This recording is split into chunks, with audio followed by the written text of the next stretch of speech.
নমস্কার বন্ধুরা, আমি আরতি চলে আসলাম রান্নার কাছে। তো স্বাগতম জানাচ্ছি সবাইকে আরও কিচেনে। তো আপনারা দেখছেন আরও কিচেন। আজকে এখন রান্না করব ইলিশ মাছ। আজকে আবার সরষে ইলিশ করব, কিন্তু আজকে করব একটু ভিন্ন পদ্ধতিতে। আমি আরেকটা ভিডিও করেছিলাম সরষে ইলিশে, সেটা কিন্তু একভাবে দেখিয়েছি, আর আজকে আর একভাবে করে দেখাবো। তো দেখুন, মাছগুলো কিন্তু আমি আগে থেকে সুন্দর পরিষ্কার করে দিয়ে নিয়েছি, আর মাছে তো লবণ মাখিয়ে ফ্রিজে রেখেছিলাম, তাই জন্য লবণ দিইনি। দিয়েছি একটু হলুদ, আর দিয়েছি সামান্য একটু লঙ্কার গুঁড়ি, আর দেবো একটু সরিষার তেল। তো একটু সরিষার তেল দিয়ে দিচ্ছি, মাছটা মেখে নেব। তো মাছটা মাখানোর আগে দেখিয়ে নিয়েছি, এই যে সরিষা আমি বেটে নিয়েছি। আর দেখুন, সরিষার ভিতরে আমি নিয়েছি, এখানে নিয়েছি আমি লবণ, হলুদ, আর নিয়েছি সরিষার তেল, আর পরিমাণ মতো আমি কাঁচা লঙ্কা একসাথেই সুন্দর করে পেস্ট করে নিয়েছি, কিন্তু শিলপাটায়। দেখুন, এটা কিন্তু সেঁকে নেওয়ার কোনো দরকার নেই, আমি একদম মিহি করেই কিন্তু সবসময় মশলাগুলো পেস্ট করে নিই। এখন সামান্য একটু জল দিয়ে আমি মশলাটা সুন্দর করে গুলে নেব। মশলাটা সুন্দর করে আমি গুলিয়ে নিলাম। এখন মাছটা আমি মেখে নেব। তো মাছের লবণ তো দেওয়া ছিল ফ্রিজে, তার জন্য লবণ আর এখন দিলাম না। মাছটা কিন্তু বেশ বড় সাইজেরই ছিল।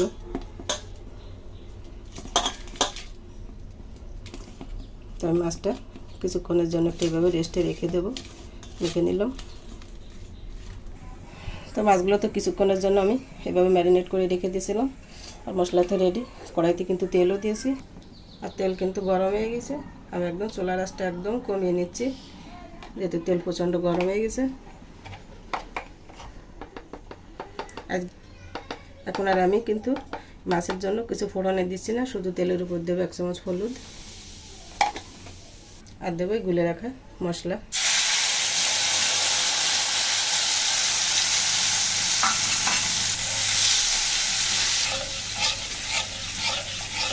সরষে ইলিশ বন্ধুরা এইভাবে একবার আপনারা বাসায় ট্রাই করে দেখতে পারেন, খাবারের স্বাদটাই কিন্তু একদম বদলে যাবে।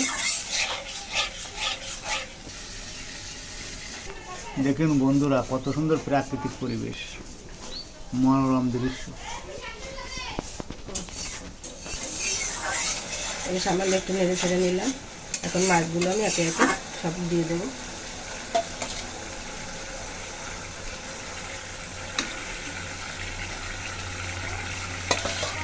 আমি দিয়ে দিলাম, খুব বেশি নাড়াচাড়া করবো না, আমি হালকা একটু ঢাকা দিয়ে দেবো। ঢাকা দিলে কী হবে বন্ধুরা, যেহেতু বড় মাছ, ঢাকা দিয়ে দিলে কিন্তু মাছের ভিতরে যেটা তেল থাকে, তেলটা কিন্তু সুন্দর সফট হয়ে বেরিয়ে আসবে। আর ঢাকা না দিলে কিন্তু ওই ব্যাপারটা কম হয়। ঢাকনা তুলে নিলাম।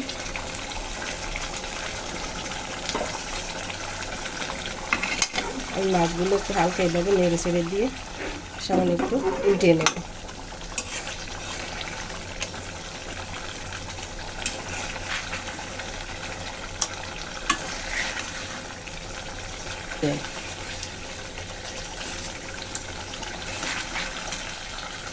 সবগুলো এখন আবার একটু ঢাকা দিয়ে দেবো, রেখে দিলাম। আবার কিছুক্ষণ পরে এসে ঢাকনা তুলে নিলাম। এইভাবে কিন্তু অল্প সময়ের ভিতরে মাছগুলো রান্না হয়ে যায়, বেশি হলে 10 মিনিট। দেখুন, মাছগুলো কিন্তু একটু লাগেনি, আমি সামান্য একটু নেড়ে ছেড়ে নিলাম। এভাবে খুঁটি দিয়ে এখন একটু জলের জন্য সামান্য একটু জল দিয়ে দেবো। তো আমি এখন গামলাটা দিয়ে হালকা একটু জল দিয়ে দিলাম। তো বন্ধুরা দেখুন, তরকারিতে কত সুন্দর ভালো ভেসে গেছে। আমি এখন 2টা চেরা কাঁচা লঙ্কা দিয়ে দিচ্ছি। ফিরে আসবো খুব তাড়াতাড়ি। ঢাকনা তুলে নিলাম। তো বন্ধুরা কমেন্ট করে আপনারা কিন্তু বলবেন যে কালারটা কেমন এসেছে রান্না। আর অনেকেই বন্ধুরা আছেন কিন্তু শুধু দেখেই চলে যান।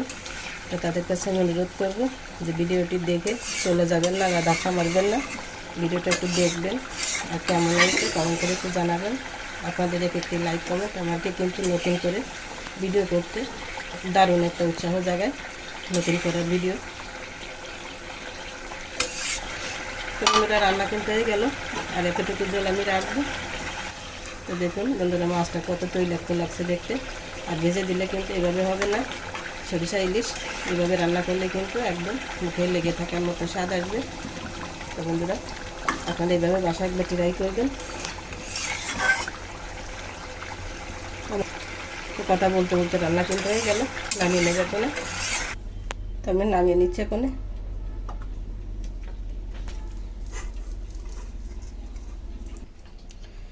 তো বন্ধুরা, সরিষা ইলিশ রান্না এই যে হয়ে গেল, নামিয়ে নিলাম। তো কেমন লেগেছে আপনাদের কাছে কমেন্ট করে একটু জানাবেন, অনুরোধ থাকলো সবার কাছে।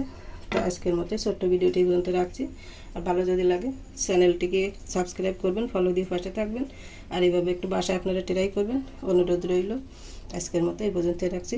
অসংখ্য ধন্যবাদ সবাইকে এতক্ষণ কষ্ট করে আমার সাথে থেকে ভিডিওটি দেখার জন্য। তো সবাই ভালো থাকুন, সুস্থ থাকুন, ঈশ্বর সবার মঙ্গল করুন।